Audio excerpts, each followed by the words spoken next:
Let me just say that, I was recently in Eastern Europe to visit the concentration camps where my mother had been, survived Auschwitz, visited a lot of cemeteries, and the kind of desecration that happened right in the heart of our community is the kind of stuff you see there. It's not supposed to happen here. It is a horror.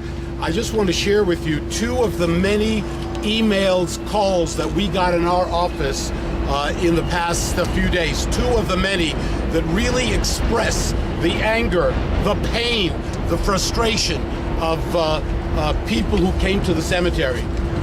Number one, I will only mention the first name, Hope. I went to Washington Cemetery today. I was horrified by what I saw.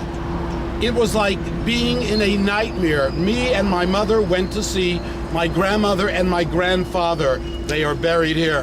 The pain. Here's a note. Went to visit her father and mother's graves. And in Washington Cemetery, she said you would think you were in Europe. This is a horror. I just came from an office moments ago and sat with Inspector Sprague, the commanding officer of this precinct, and with Thomas Moran from Brooklyn South. I am satisfied, and I know the elected officials are, that the police are doing everything in the world, and of course I can't talk about that.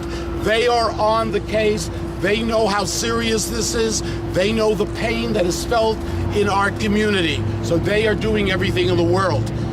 Now, two of the public officials were gracious enough to offer a reward of $1,000 each. I just want to add to that another $3,000 because maybe someone out there is going to be encouraged. I mean, and this is our message. If you know something, if you saw something that can help us in apprehending these hoodlums, these creeps, please come forward. And if the money makes a difference, we want to make that available. It is a very small price to pay to bring tranquility back to our community, to take away the pain and put these guys behind bars. So we hope that with God's help, that these individuals will be arrested. I mean, many of the families face the difficulty now of who's going to repair it, who's going to pay for it. It is a real terrible tragedy for our community when something like this happens. Thank you very much. I want to thank Councilman Nelson and David Greenfield, and I want to thank this organization. I've been fighting and speaking out for the Jewish community all my life. I'm happy when we don't just sit back. We got to stand up. We got to be strong. We're showing the police department, we're showing the city of New York that we're not going to rest until these people are apprehended. God bless you, and thank you very much. Hey, first, I want to thank the organizers, Risa, Trinina, and the Be Proud Foundation for the work that they're doing.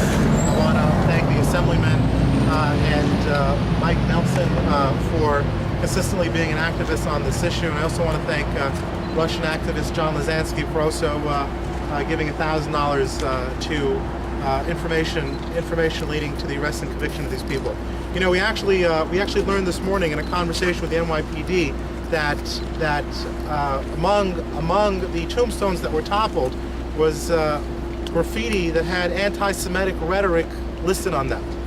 And the NYPD told us that this kind of act of knocking down hundreds of tombstones, literally hundreds of tombstones, in a cemetery is not wanton. This is not a bunch of kids who run around and just having a good time.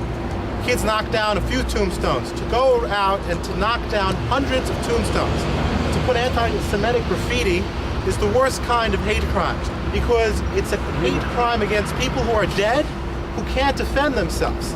And there's nothing, quite frankly, that's more outrageous than going after people who have passed away. And the tragedy over here is not just for these people, it's for the sanctity of any dead people. We have 160,000 people who have passed who are using this place as their final resting area. And what happened over here was outrageous. And we won't stand for it, and that's why we're pulling all our resources. And I want to thank the Hate Crimes Task Force and the 66 Police Precinct for doing everything they can. I want to thank the Washington Cemetery for cooperating and working with the police. And I think the message is absolutely clear, and that is we will not accept this kind of hate this kind of vandalism in our community. It's outrageous. We're going to go after these people. We're going to do everything we can to catch these people. And for the families who are impacted, you know, this is really a crisis of mass magnitude. Can you imagine? Just imagine if in a community 100 people had their houses broken into. We have several hundred people whose families have graves that were desecrated. It's unacceptable. And for today, we're going to focus on catching these people. But tomorrow, we're going to focus on making sure this never happens again. We need to take concrete steps. We need to have higher fences. We need to have more security. We need to have video cameras. We have to work together with the cemetery, with the community, with the public officials to make sure, and the police, of course, to make sure that this kind of thing can never happen. This is the kind of thing that happened in pre-war Germany, not the kind of thing that happens in Brooklyn, New York in 2010. It's unacceptable, and we're going to make sure it doesn't happen again. Thank you very much. Say your name and spell it, please. My name is David Greenfield. I'm the New York City Councilman who represents this area. It's David, Greenfield, 44th Council District. Thank you. The importance of raising the money is not just the obvious one, but usually this is a creature that does it, and usually creatures hang out with other creatures. So we're hoping one of the other creatures will take that money and speak to the police about who did this. This is one of our best and fortunate methods of catching a a creature that does something like this. And I even feel like we should go a little bit further, because these people are victimized again. You lost a loved one, you're in pain. Then this happens, and it's a revisit of the pain. And at some degree, it's just about as bad. So I think that the cemeteries themselves should actually be held responsible for not protecting the remains of our loved ones in there. They should not cost somebody money, again, because they're not here standing guard. There's got to be something worked out.